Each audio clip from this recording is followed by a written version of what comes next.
We are back with Draw Your Own Adventure, episode 12.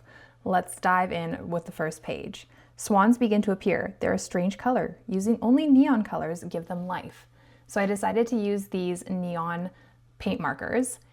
And I just love the pink highlighter color, so I wanted to start with that and see what I could do. Now, my biggest concerns were, how am I getting shadows with these neon colors? So as I'm doing some of the outlines, I'm trying to figure that out. I at least have a white color, so I could probably do highlights with that. So then I'm going in with this like really pretty corally red color, and I thought I would try that to make some definition for a shadow. It kind of worked, but it was not as deep of a shadow that I was hoping for.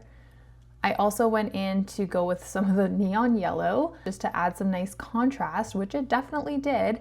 And I used the paintbrush to get rid of that like harsh nib look and just have a little bit of a brushed on look instead. I don't know, it just was not coming together. I didn't know what to do, so I moved into the grass because hey, I got a green neon color, so there's a win there. I decided to mix some colors and try and make a nice purple. Yeah, you can see that that did not get executed very well. So moving on, back to trying to do some nice more highlights with this yellow. I'm really trying my best here, guys. I don't know what was happening. It was just not coming together. I decided to add some mark making of the nice orange and added some nice white highlights, if you want to call it that, and moving on. So this one I decided to try a little bit of a different technique because it couldn't get any worse. I thought it would be a smart idea to try and leave some of the white of the paper. I'm not sure how well that actually worked.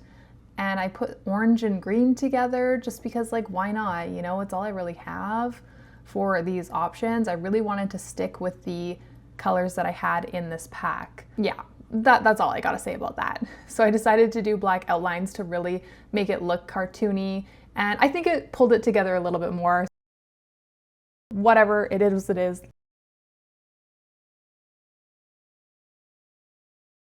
Let's move on. Okay, on to the next page. You approach the stone barn. It has a big wooden door. Draw a large medieval door and paint it your favorite color. The door knocker to your right looks oddly familiar. Make it gold and shaped like your favorite childhood toy. Rereading this again, I decided to put the door knocker on the left. That's fine. I won't give a too detailed spoiler of what door knocker I am doing, but if you know, you know right now. That's all I'm gonna say. So I decided to use acrylic markers for this because I thought it would be the easiest to fill the page fast and then also being able to layer it. I don't know what's up with these markers. I have a lot of them that are dried out, so I'm not too happy about that. Anyways, I decided to do my door blue. My favorite colors are blue and pink, but I figured with the medieval, like a blue would look a lot nicer considering the time of this door being medieval and stuff. I don't think they had massive pink doors. And then for my door knocker, I covered it in gold, and it's actually one of those vintage Beanie Baby like Hope tie bears. And that is one of the biggest memory of toys that I have is I would sleep with that thing all the time. The legs were actually like sewn together with the body. I remember we were jumping on my bed and my brother was using it to swing and I would have to jump over the bear. Anyways, the strings from the legs ended up pulling off, so then she ended up having some floppy legs, and I was actually really, really upset about that. Fun fact. But yeah, so here is my door.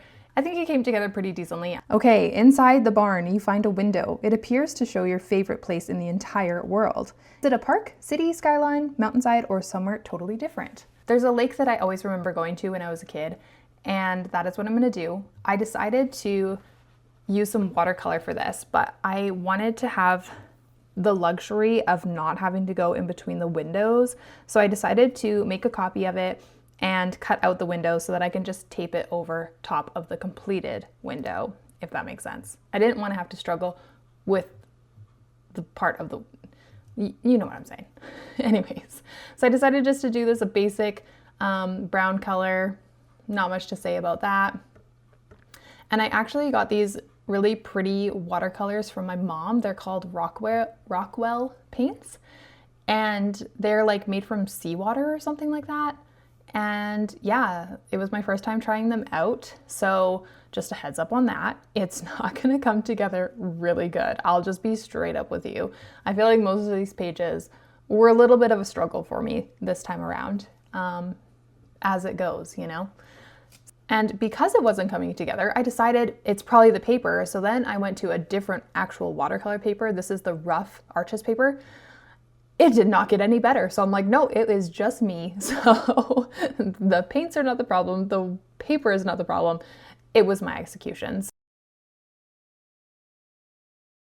So I'm like, okay, whatever. The one in the book is fine. How am I going to salvage it? So of course, naturally, I go to adding some pencil crayons on top and hoping for the best.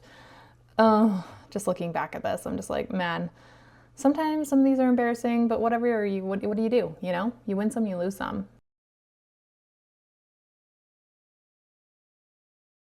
So here I am going to glue in my frame back onto the page, and I don't know if it looks worse or better. Here we are. Yeah, again. Moving on, let's go to the final page. Turning around, you notice two good boys sitting near the window. They stare at you, waiting for you to draw them a toy and design their collars. So I definitely know these are Chloe's dogs because I've seen them in her videos before. I can't quite remember their names.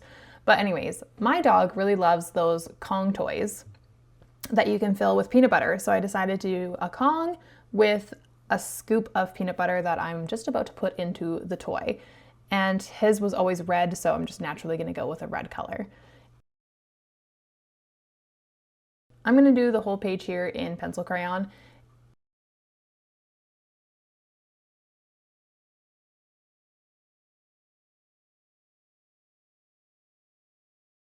And I also did a boring ball as well because it sounds so simple, but that's literally the two toys that my dog absolutely loves. So I'm just gonna do that. And what dog doesn't love these toys? I don't know. I'm just gonna do some basic light shading for the dogs. I'm not gonna go into anything super crazy because it's more about the focus of the toys and their bow ties and tie.